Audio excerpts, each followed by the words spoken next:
ये रीजनिंग का रिकॉर्डिंग करने का पर्पस ये है कि मैं आपको थोड़ा सा बता भी दूंगा कैसे सॉल्व करते हैं, और ये ऑनलाइन बच्चे के लिए भी हेल्प हो जाएगा। तो सबसे पहले देखो कि इसमें टोटल 35 क्वेश्चन होते हैं, जो 66 से स्टार्ट होता है 100 तक जाता है, बराबर ना। इसमें आपको पजल मिलते हैं। रीजनिंग का रूल ही है कि आपको एटलीस्ट क्लरिकल एग्जाम में 2 या 3 पजल होते हैं, 2 तो एकदम इजी होता है और 1 डिफिकल्ट होता है, बाकी सब आपके पढ़े हुए टॉपिक में से होते हैं। तो मेन पजल है, क्या है, मेन पजल है। अब आप देखो यहाँ पे फर्स्ट जो पजल है ये किस पे है, सिटिंग अरेंजमेंट है। क्या है ये, 8 फ्रेंड्स आर सिटिंग जो है in a row facing toward north. Exam में 2 टाइप के क्वेश्चन होते हैं, facing toward north, facing toward south, and third type combination होता है। क्या होता है, नॉर्थ और साउथ दोनों होते हैं। तो इस केस में देखो सबके सब फेसिंग टुवर्ड क्या है, जब टोटल फ्रेंड्स कितना है, 8 है। कितना है, मैं यहीं पे ड्रॉ करता हूँ, टोटल फ्रेंड्स कितना है, 8 है। तो सबसे पहले आप 8 लाइन ड्रॉ कर लोगे। पहला काम आपका क्या है, टोटल 8 लाइन को ड्रॉ कर लेना। इसमें 2 पॉसिबिलिटी हो सकते हैं, एक ऊपर और एक नीचे अरेंज हम कर सकते हैं। अब आप देखो ये टोटल 8 है, क्या 8 है। यहाँ पे H is not immediate neighbour of B। अब बताओ यहाँ पे तो ढेर सारे कंडीशन बनेंगे ना, कितना को नोट कर कुछ नहीं पता चलेगा, तो इसको वहीं पे रहने दो, इसको भी कुछ नहीं करना है। अगेन हम पढ़ते हैं, C is 4th to the right of E, और अगेन क्या है 4th, मतलब कि टोटल 8 में से 4 का कॉम्बिनेशन लोगे तो कम से कम 4 वाला तो कई सारे कंडीशंस फिर से बन जाएंगे, तो उसको भी होल्ड करो। अब देखो A is seat third left of B, यहाँ पे 3 का चर्चा हुआ और ये जोड़ के रख रहा है 4, टोटल 4 3 कितना हो गए 7, यानी कि इसमें कंडीशन फिट बैठ सकता है, एक आधी पॉसिबिलिटी बनेगा। तो हम इसको पहले मेजर करेंगे और उसके बाद हम लेके चलेंगे। पहला देखो इसमें हमारा ये किधर है, राइट है, और ये हमारा किधर है, लेफ्ट है। जब कोई भी पर्सन बैठता है, देखो यहां से हम लेते हैं कि बी जो है वो डी का किधर है, लेफ्ट है। अगर डी इस पॉइंट पे होगा सपोज, तो अगर फेसिंग नॉर्थ है तो इधर लेफ्ट आएगा ना। कितना, पहला, दूसरा, तीसरा, चौथा, इस जगह पे कौन आ गया, B. Again A sit third to the left of, अब बी का भी थर्ड लेफ्ट में कौन आ गया। अब बताओ हमारा एक ही कंडीशन में फिट हो गया कि नहीं। और आप काफी ज्यादा दिमाग लगाओगे, इधर नहीं उधर नहीं, इधर से नहीं, इसी को पकड़ना होता है एग्जाम में, किससे हमारा पॉसिबिलिटी मिनिमाइज हो जाएगा, समझे ना। अब आगे देखते हैं, देखो ये क्या कहता है कि डी, अब ये लाइन को लेते हैं, सी इज 4th राइट ऑफ ई, और ई जो है सी जो है वो नेवर डी का नहीं है, डी का नहीं, अब राइट तो उधर ही जाएगा। तो जब सी डी का नेवर नहीं है, इसका मतलब है सी तो यहीं पे रह जाएगा, उधर जगह बचा नहीं है, उस पार तो है नहीं। अब सी जो है वो 4th है ई का, किसके, ई का, राइट में। अगर ई इस पॉइंट पे आता है तो पहला, दूसरा, तीसरा, चौथा। अब आगे देखते हैं, हमारा ये भी पूरा कंप्लीट हो गया। अब देखो H is not immediate neighbour of B, के पड़ोसी H नहीं है, तो अपना आंसर क्या आ गया, यहाँ पे H आ गया। अब और कोई इंफॉर्मेशन दिया है, नहीं दिया है, फिर भी आपके पास 2 नाम बचा हुआ है, और वो कौन सा नाम है, F और G, इस दोनों में से कोई एक जगह पे रह सकता है, और आपका ये पजल कंप्लीट हो गया। ये पजल आपका कंप्लीट हो गया। अब इस पे टोटल जो है क्वेश्चन है, अब क्वेश्चन कितना है अब आप वो देख लो। ये ड्रॉ होगा, कितने टोटल है, 5 क्वेश्चन है। अब देखो 5 क्वेश्चन में से पहला क्वेश्चन, 1 2 क्वेश्चन हम बना लेते हैं इसी पे, आप लोगों ने डायग्राम तो ड्रॉ किया ही होगा। देखो, who among the following between E and B, E और बी के बीच में कौन है, बताओ। ये इधर और जाएगा कि नहीं, अरे हाँ या ना। नेक्स्ट क्वेश्चन पे चलते हैं। अब तो क्वेश्चन तो दिखेगा नहीं क्योंकि वो तो ऊपर जा चुका है, इसको आप खुद से क्या कर लोगे, बना लोगे, और ये पीडीएफ आपके ग्रुप में भी है। अब सारे क्वेश्चन बन जाएंगे। अभी बताओ इसमें क्या आंसर होगा, both immediate neighbour of B, B का पड़ोसी कौन है, ऐसा ही है ना, बी का पड़ोसी कौन है, तो यहाँ पे आ जाएगा एफ एंड जी। अगला क्वेश्चन क्या है, ये देखो, Which of the following statement true according to the given statement? According to the given statement, इसमें कौन सा ट्रू है बता देना. फर्स्ट ही ट्रू है ना, फर्स्ट. अच्छा, इसमें नॉट ट्रू है, तो फर्स्ट नॉट ट्रू है, वही आंसर हो गया. अगला क्वेश्चन क्या है? ए एंड डी सबसे लास्ट की बात कर रहा है, सबसे एक्सट्रीम एंड पे कौन है, राइट ना. नेक्स्ट क्या है? How many person between E and G, E और जी के बीच में कितने लोग हैं? वन ना, ई और जी के बीच में. देखो यहाँ पे अरेंजमेंट है ई और जी के बीच में. वेट, ई और जी के बीच में यहाँ पे एक भी नहीं है और यहाँ पे दो है, तो डेट्स वाई इसका आंसर आप क्या कर लोगे? ई और जी का कैन नॉट बी डिटरमाइन. इसका आंसर बेटा क्या हो जाए? Can not be determine. उम्मीद है कि आप ये पजल समझ गए होंगे, समझे ना. अब आते हैं अगले. इसमें 3 पजल है और तीनों पजल पे ही गेम है, बाकी सब क्वेश्चन आप कर लोगे, एकदम इजी है. अब देखो अगला जो क्वेश्चन है, ये 8 person are sitting around the square table. अरे हाँ या ना, स्क्वायर टेबल पे है. अब ये टेबल स्क्वायर फॉर्मेट में है. अब यहाँ पे आपको थोड़ा सा सिटिंग अरेंजमेंट का नॉलेज होना जरूरी है. तो देखो स्क्वायर फॉर्मेट में जब भी टेबल होगा तो इस तरह से बनेगा.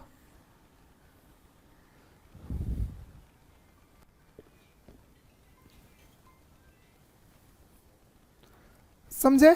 स्क्वायर फॉर्मेट में है तो आपका टेबल इस तरह से बनेगा. अब इसमें आपको देखो 4 लोग कॉर्नर पे, क्वेश्चन में लिखा हुआ है ना, और 4 आर दिस प्लेस. बराबर, घबराने की कोई जरूरत नहीं है.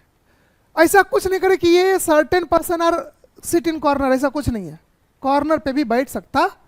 अब आप देखो अगर यहाँ पे कोई बैठेगा इधर राइट होगा, क्योंकि सब सिटिंग अराउंड द सर्कल है. इस कॉर्नर पे बैठेगा तो भी राइट होगा, समझे ना. यहाँ पे बैठेगा तो भी राइट इधर ही आने वाला है, और लेफ्ट इसका.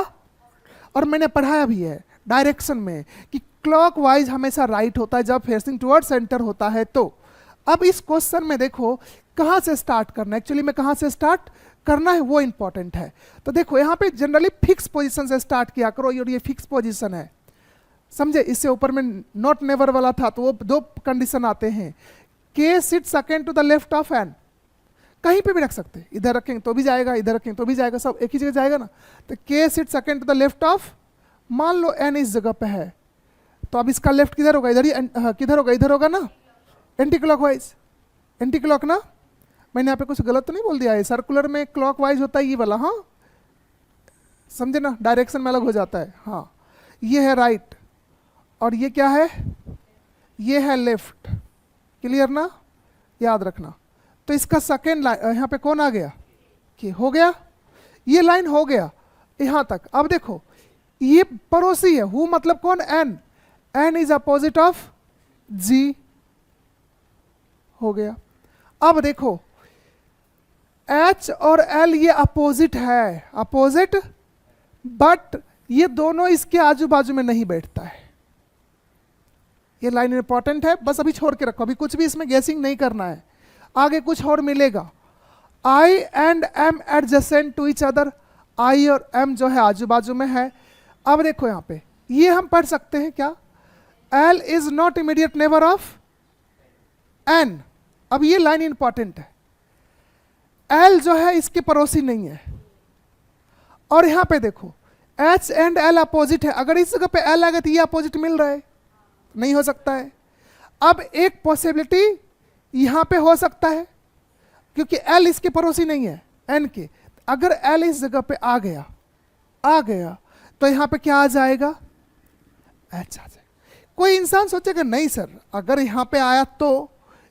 आप लोग एग्जाम में जब भी जाते हो तो एक छोटा सा अगर पॉसिबिलिटी है, अगर आपका दिमाग नहीं काम कर रहा है तो यहाँ पे आप एल को रख सकते हो. तो एल को यहाँ पे रखते, यहाँ पे कौन आ जाएगा? एच आ जाएगा. बराबर ना, बाकी सब तो सेम ही है ना. अब यहाँ पे देखो, यहाँ पे आ गया जी, यहाँ पे आ गया एन, यहाँ पे आ गया के. बराबर ना. अब आपके पास ये भी पोजीशन है, अब ये ऑक्यूपाइड है, ये बचा हुआ है. बराबर ना. क्यों? इसी का दूसरा कंडीशन लिया, यहाँ पे भी तो एल हो सकता है ना. अब देखो आगे यहाँ पे क्या है, ये लाइन भी हमारा हो चुका है, दोनों कंडीशन से ये भी हो गया. अब क्या है? I and M adjacent to each other.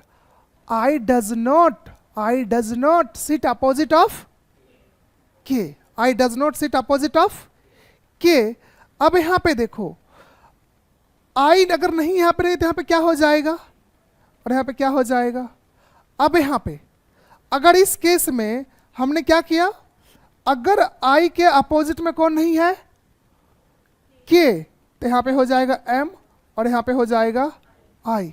तो ये भी लाइन हो गया, और कुछ है छूटा हुआ, एक कुछ तो मिसिंग होगा। आई जे कहां पे है, जे का कंडीशन नहीं दिया है, तो इसमें तो दो फिर क्वेश्चन के आंसर हो सकते, जे और जे। कुछ गड़बड़ है, देखो L is not immediate neighbour of N, ठीक है, तो जे आ गया। I and M adjacent to each other, I does not opposite of K, तो वो भी हो गया। आगे क्या है, इसको देखते, K sit second to the left of N, N जो है वो जी का ये क्या है, अपोजिट है, तो ये भी हो गया। H and L opposite to each other, H और एल जो है, लेकिन दोनों में से कोई भी के और जी के बाजू में नहीं बैठता है, के और जी के बाजू में, एच और एल दोनों भी के और जी के बाजू में नहीं बैठता है। इस केस में क्या हो गया, ये रॉन्ग हो गया। आपका आंसर राइट क्या हो गया। जब भी एग्जाम में जाते हो तो ये दोनों पॉसिबिलिटी को साथ में लेके चलना, एक अपने आप रिमूव हो जाता है, ठीक है ना। तो इसको डिफिकल्ट आप कंसिडर नहीं कर सकते हैं, राइट। अब चलो अगला क्वेश्चन पे चलते हैं, और क्लरिकल एग्जाम में ये सफिशियंट है। अब देखो इसमें पहला क्वेश्चन क्या है, जे के अपोजिट में कौन है, जे के अपोजिट में कौन है, आई। यहां तक क्लियर है। अब चलते हैं नेक्स्ट क्वेश्चन पे। अब यहां पे कह रहा है who is second to the right of G, G का राइट आपको पता इधर ही होगा, इसी साइड होगा, क्योंकि फेसिंग टुवर्ड सेंटर है। अब आप मान लो ये इस तरह से है, आपको डायरेक्शन में याद होगा, जब हम इस तरह से करते हैं तो इसका राइट किधर होता है, ये लेफ्ट होता है, ये राइट होता है। इसका राइट किधर होता है बेटा, ये राइट होता है, इधर लेफ्ट होता है, क्लियर है ना। इसका राइट भी पता है, हाँ। तो इसका जो है सेकेंड टू द राइट जी का कौन आ जाएगा, के आ जाएगा, क्लियर है। अगला क्वेश्चन क्या है कि what is the position H respect to M, H respect to M, M के रिस्पेक्ट में एच किधर है, इधर से तीसरा और इधर से चौथा होगा ना। तो यहाँ पे थर्ड लेफ्ट और फोर्थ राइट, दोनों में से जो भी, दोनों में से एक ही बार जाकर के चले जाया करो, थर्ड लेफ्ट फोर्थ राइट, देखो एक ही मिला कि नहीं। तो इस तरह से अब यहाँ पे देखो लास्ट, अगर जे एंड आई प्लेस को इंटरचेंज करता हो, क्या करता हो, तो जे के लेफ्ट में कौन बैठेगा, ये क्वेश्चन है।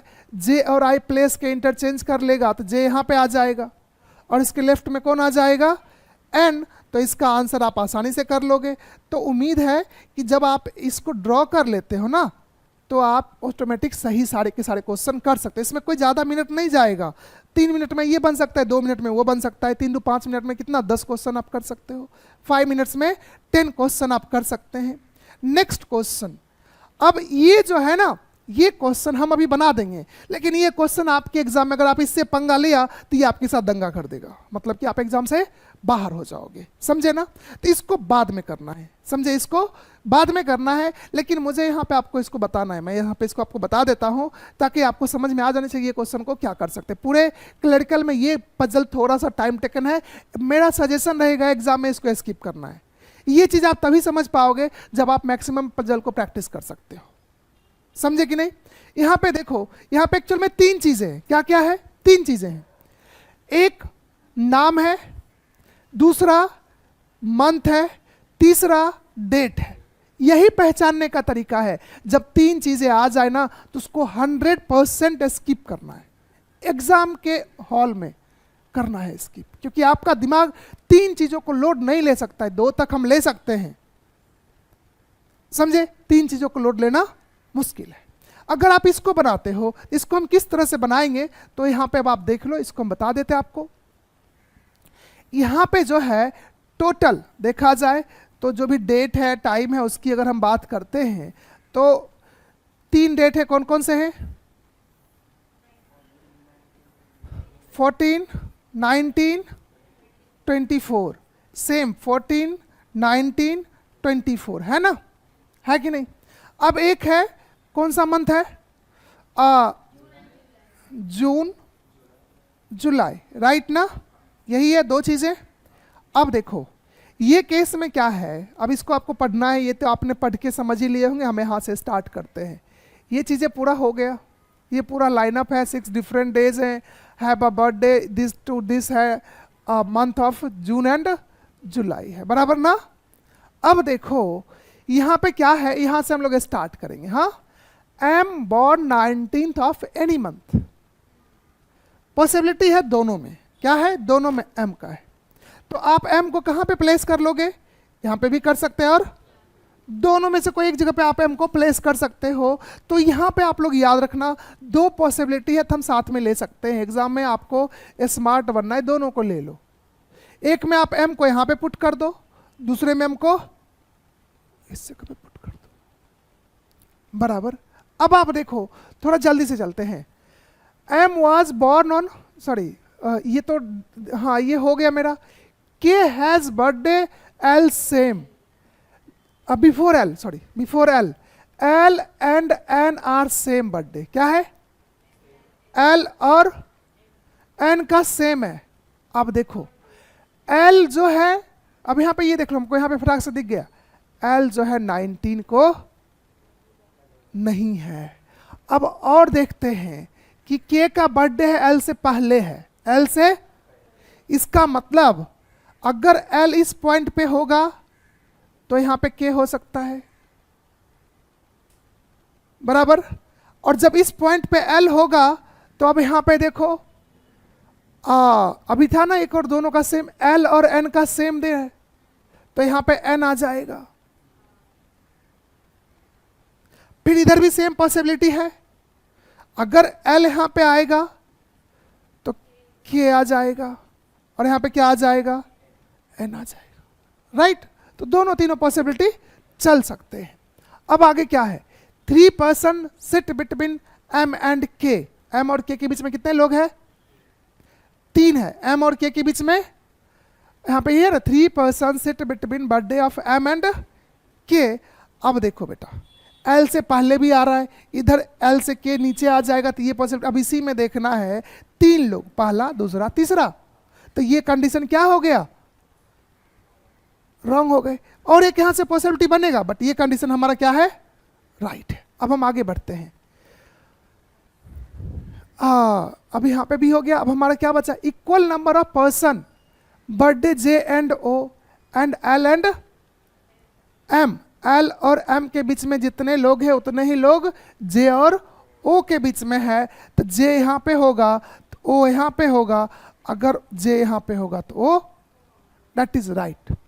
यही आपका राइट पॉसिबिलिटी है, क्योंकि जे और ओ के बारे में ये नहीं पता किधर कौन है, लेकिन ये पता इक्वल है। तो एल और एम के बीच में कितने लोग हैं, ओ और जे और के बीच में कितने लोग हैं, एक। तो ये आपका राइट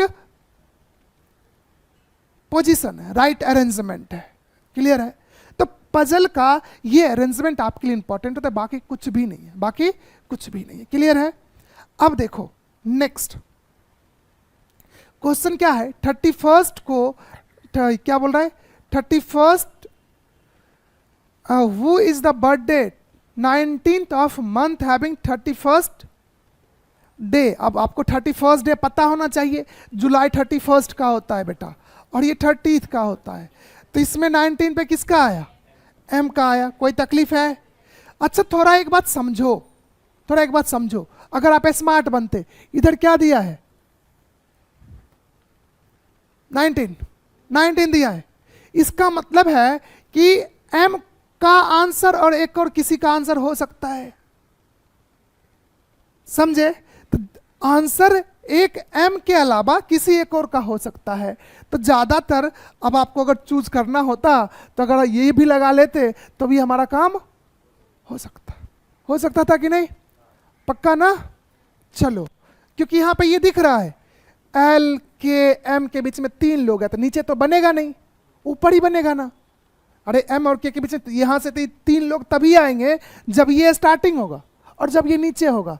तो कभी कभी ऐसा भी दिमाग लगाना जरूरी होता है, एक एक क्वेश्चन आपके लिए इंपॉर्टेंट होते हैं, राइट ना। तो उम्मीद है। अब अगला देखो, जुलाई के 14 को किसका बर्थडे है, जुलाई 14 को किसका बर्थडे है। तो देखो ओ या जे को, इसमें एक और आंसर है, कैन नॉट बी डिटरमाइन, या आइदर ओ और जे। क्लियर है? N birthday which of the following days, N का बर्थडे कौन से दिन है बताओ मुझे थोड़ा, एन का बर्थडे कौन से दिन है? 24 जुलाई। क्लियर है? तो आपने यहां पे क्लियर कर लिया। के और एल के बीच में कितने लोगों का जन्मदिन है? के और एल के बीच में कितने लोगों का है? अब आप मुझे बता सकते हो के और एल के बीच में एक लोगों का बर्थडे है। अरे एक ही होगा ना कोई, अगर इधर ओ मना लिया तो इधर जे मनाएगा, इधर जे मना लिया तो उधर ओ मना लेगा। अगर पूछता कौन से आदमी का है तो फिर दो हो सकता है, पॉसिबिलिटी का केस हो जाता है। समझे ना? तो यहाँ पे आपको जो इसका आंसर आप क्या कर लोगे? 1। क्या करना है? 1। और लास्ट में ये क्या है कि इसको आप पढ़ के बना लेना। क्या कर रहे हो? वही क्वेश्चन है, उसी से रिलेटेड है ना। Given the information statement is true, there are person between M and L. ये आपको जो है थोड़ा सा खुद से पढ़ के बना लेना, राइट ना।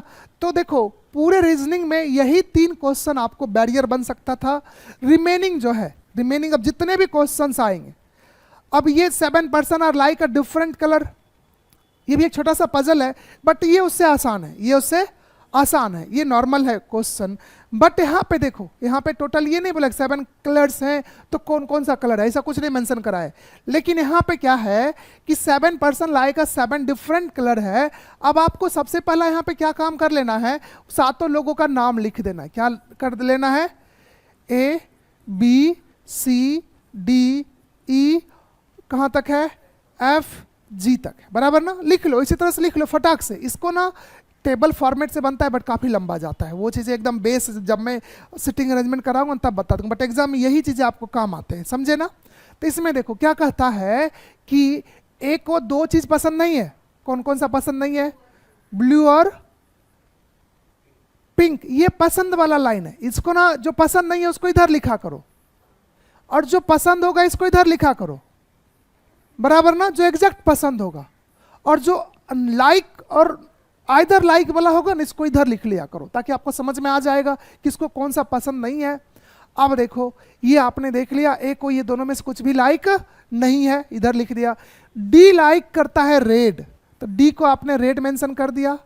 अब आगे देखो, बी लाइक आइदर ग्रे। अब इसको जो लाइक करने वाले इधर ही लिखते हैं, आइदर ग्रे और वायलेट, बराबर मैं शॉर्ट में लिख रहा हूं। क्लियर है ना? अब देखो ई लाइक ग्रीन, ई का ग्रीन क्लियर हो चुका है, अरे हाँ या ना। और देखो डी लाइक, हाँ सी और डी लाइक येलो। तब अभी देखो यहाँ पे ये एक ऑलरेडी ले चुका है, तो इसका क्या हो जाएगा? येलो हो जाएगा। अब देखो F don't like pink, F को पिंक पसंद नहीं है बेटा। अब देखो एफ को पसंद क्या हो जाएगा?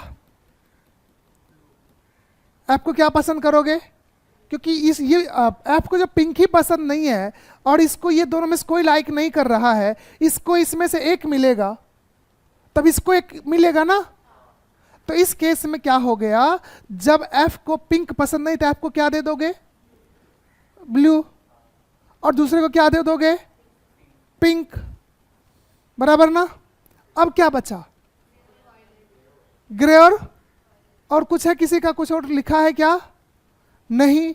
एक को इसमें से दोनों में से कोई एक दूसरे को मिलते चला जाएगा, कोई एक ग्रे लेगा और कोई एक वायलेट लेगा, और कुछ मेंशन तो नहीं है ना बाकी कहीं पे कुछ भी। तो इसमें से ये ग्रे भी हो सकता है, वायलेट भी हो सकता है, ग्रे भी हो सकता है, और यही आपका राइट आंसर है। क्लियर है? तो ये अरेंजमेंट है। उम्मीद है कि 4 पजल्स थे। कितने पजल्स है इसमें? बट छोटे छोटे पजल्स, असिस्टेंट में ऐसा ही पजल आता है, समझे ना। अब यहाँ पे देखो क्वेश्चन क्या है कि पिंक किसको पसंद है? जी को, बराबर ना। अगला देखो ये क्वेश्चन क्या है? Which of the following definitely true? A like grey, ये बिल्कुल डेफिनेटली मतलब 100% ट्रू होना चाहिए। अगर ये ग्रे ले लिया तो कोई और ये वायलेट भी तो वो ले सकता है ना, डेफिनेटली ट्रू। बी वायलेट नहीं हम बोल सकते हैं। एफ लाइक रेड है क्या? एफ लाइक ब्लू है, तो वो भी गया काम से। जी लाइक ग्रीन है क्या? नहीं, जी को ग्रीन मिलता है क्या? जी को पिंक मिलता है, तो ये भी गया काम से। अब यही सही होगा ना, नन ऑफ दिस। तो ये क्वेश्चन को आप इस तरह से बना लोगे और इसका ये कॉम्बिनेशन है। ये क्या है? कॉम्बिनेशंस है, जिसको आपको देख करके आंसर करना है। इसके बाद हम डायरेक्ट आते हैं पेपर पे। अब रिमेनिंग बचता क्या है उसकी अब हम बात करते हैं। तो ध्यान से देखो, यहाँ पे अब मैं डिस्कस वो करूँगा जो आप सभी को करा दिया है। ये क्वेश्चन जो है वर्ड पे बेस्ड है। हमने सारे पीआरटी स्टूडेंट्स को ये हमने करा दिए हैं। जो भी जिन लोगों के पास वीडियो नहीं है, आप ऐप पे जा करके ये पूरा का पूरा देख लो अच्छे तरीके से। ये आपका ऑलरेडी कराया हुआ है पीआरटी में, हर एक टाइप के सम ये कराए हुए हैं। नेक्स्ट चलते हैं। और ये नंबर एंड वर्ड का प्रॉब्लम था, राइट ना? ये देखो इनइक्वालिटी का सम है, 2-2 सेकेंड का सम है। इसको आप खुद से कर सकते हो। पीआरटी में भी इसका हमने पीआरटी एओ में NICL एओ में हमने इसको अच्छे से कराए हैं। और असिस्टेंट वाले एओ में, असिस्टेंट के पीआरटी में एओ का ऑलरेडी रीजनिंग का अपलोड है। तो यहाँ से आप ये पूरा अच्छे से कर लेना। और ये यूट्यूब पे भी है। ये जो है आपका यूट्यूब पे कंप्लीट लेक्चर है, समझे ना? यहाँ से आप कवर कर लेना।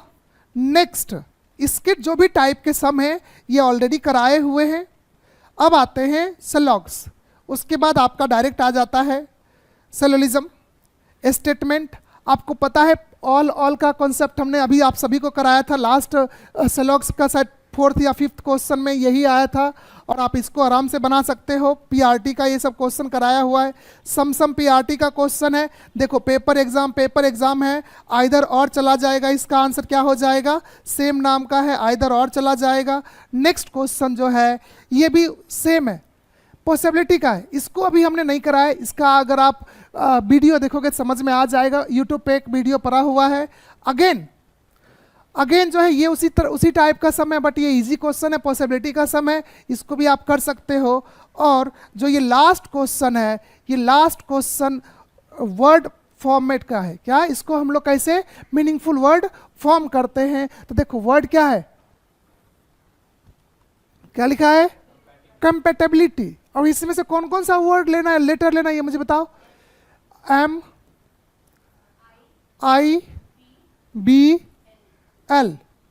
MIBL। इसको मिला के अगर एक वर्ड बनता है, अगर एक वर्ड बनेगा तो इसका लास्ट लेटर इसका आंसर हो जाएगा। तब मुझे बताओ आपको इसमें से लगता है LIMB और कोई बन रहा है क्या? BIN, ब्लेम बनता है? नहीं है ना। एक तो बन रहा है। उसके बाद का अगर मोर देन वन वर्ड, देखो यहाँ पे फिर भी कंफ्यूजन है। हो सकता है एक बनेगा तो इसका आंसर हम बी कर सकते हैं, बराबर ना?